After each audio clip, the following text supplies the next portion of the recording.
We've all been there before. The trailer for a brand new reboot of an old show drops. We watch it and think, hey, that looks pretty fun, only to scroll down to the comments and be bombarded with a rush of negativity, not to mention a rather unfair number of dislikes. The first time I started to notice this behavior on the internet was probably around 2013 when the show Teen Titans Go first released, a reboot of the mostly beloved 2003 Teen Titans cartoon based on the DC comics. Granted, like many people, I was one of those people that was highly opposed to the show at first. I spent some time watching people critique episodes of the show on YouTube without even having watched the episodes myself. But then like a year later, people were still making angry rants and such on YouTube, and by that point, I really just didn't care anymore. Why would I want to focus all of my time and energy on a show that I disliked when I could be spending it on the shows that I actually enjoy? Despite this being something I personally have noticed more in recent years becoming a common occurrence, this idea of people hating on a new iteration of shows because they're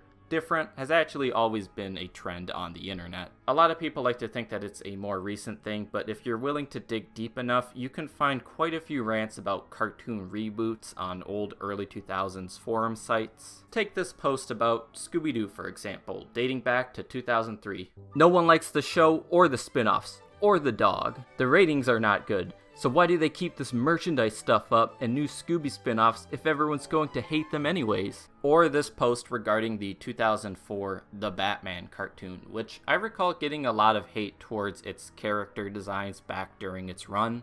The Batman is a bastardization of the history of Batman. Character designs suck, making the villains all hyperactive. Example, Penguin.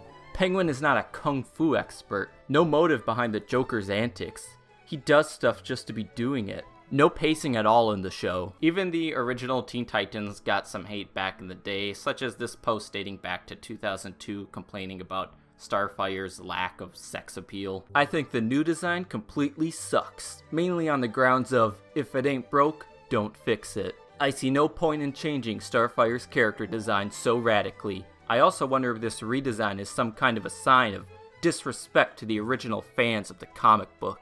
Granted, these are just the opinions of a few individuals, but they stand as a testament to the idea that often this type of behavior from fans that we may think is new has always kind of been there. However, Teen Titans Go was not where my initial dislike towards reboots started. Another show I remember having harsher feelings towards at the beginning of its run was the 2012 Nickelodeon Ninja Turtles. I just didn't like the fact that it was CG, thinking that the animation style was a hindrance for some reason. Around the end of season 2, I actually began watching the show and realized that it was awesome, quickly taking back a lot of my previous thoughts on it. Around 2018, I remember Nickelodeon revealing their first look at another Ninja Turtles reboot, Rise of the Teenage Mutant Ninja Turtles. I was very hesitant on these new designs at first, but wanted to wait until I saw the animation in motion before forming any strong opinions. And when the show finally did release that summer, it was actually far better than I had anticipated. And what was the comic consensus from Ninja Turtle fans? Well, most of them hated it. A lot of them because it wasn't like the 2012 show, which was pretty ironic to say the least. Recently, Mattel released its new Masters of the Universe Revelation show on Netflix, a fresh new take on the He-Man franchise, and, well, people hated it because it wasn't like the 80s cartoon. They got Teela when they wanted He-Man. Granted, false advertising did nothing to help its reception, and I do sort of understand that aspect, getting people upset. But still, it was a case of many people hating on a show for no really clear reason other than it's not like the old thing. And that's coming from someone who wasn't entirely a big fan of the show myself. And of course, just recently, Mattel released yet another He-Man show on Netflix, this one more geared towards kids. I think it's safe to say that this one has received better reception than Revelation, which is nice to see. But even now, I still see a fan every once in a while complain about the show being bad simply because it looks nothing like the old show, which is pretty ridiculous when they're not even the target demographic of this one. But then again, that applies to most reboots of kids' cartoons. The point I'm trying to get across so far is that no matter how you decide to adapt a cartoon, there's always going to be a group of fans that hate it. Some people may have a good analytical reason for this, while others may just hate it because it's different.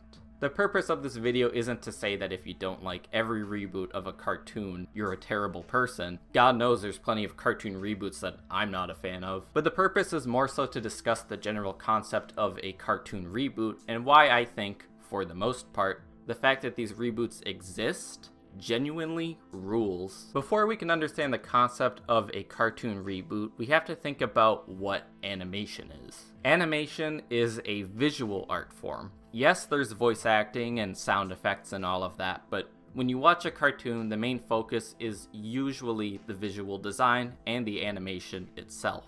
Granted, a lot of adult cartoons are more about the writing than visuals, but that's like a whole other topic for discussion. And reboots of adult cartoons haven't really become a thing until very recently. A lot of kids' cartoons tend to be pretty appealing when it comes to the animation. The visual style can tell you a lot about the show's overall tone and the type of story that it's trying to convey. For example, and this is one probably a lot of people are going to hate me for, but let's look at the original Teen Titans cartoon versus Teen Titans Go. One is heavily inspired by anime, a genre well known for containing a lot of action-orientated shows that still manages to have some goofier, more expressive moments when the story allows it. This works with Teen Titans, a show that is constantly flipping back and forth between being serious at times and comedic at others. The other is very much not an action cartoon, playing up the comedic aspect. It makes a lot of sense to use these chibier designs as there is very little focus on action in the show. And these designs look pretty funny, which is very much the point.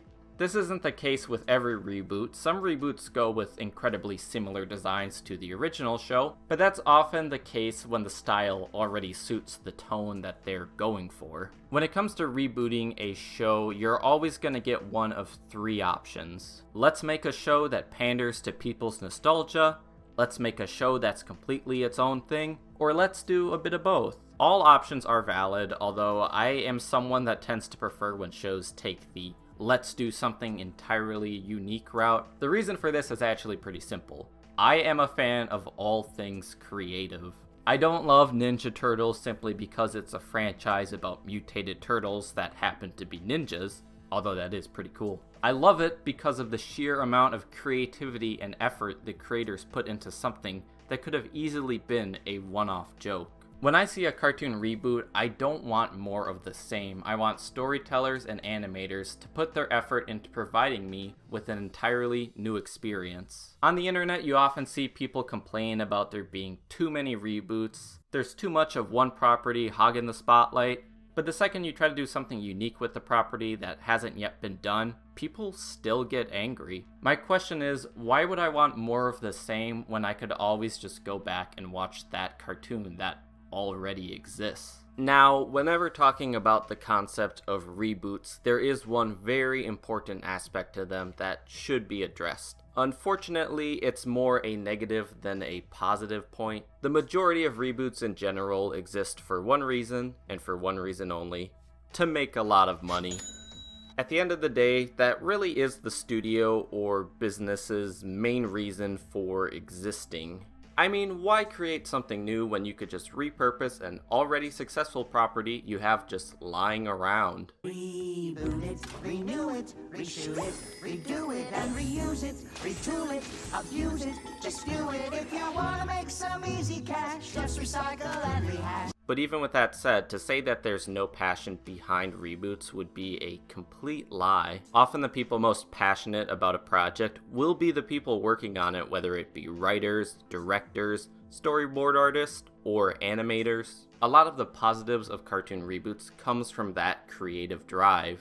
Cartoon reboots give the creators the chance to expand upon a pre-existing property and tell the stories that they want to tell. It challenges them to take a concept in a new, exciting direction, which is something that I love. There's more than one way to tell a story, and I believe that comic books and animation are some of the strongest examples of that due to the fact that they are illustrated. Or computer generated if we're talking about CG cartoons. The look of a cartoon really does complement the tone that a show is going for, and the general vibe that the creators want you to feel. Take a look at some of the cartoons that haven't gotten a reboot, specifically the ones that have just ran on forever and grown stale with time, dating themselves and constantly struggling to keep the audience invested. For me, they are the perfect example of why cartoon reboots do exist. Not to tarnish the reputation of the old, but rather to present the show in a new, exciting way that both an old and new generation can both enjoy.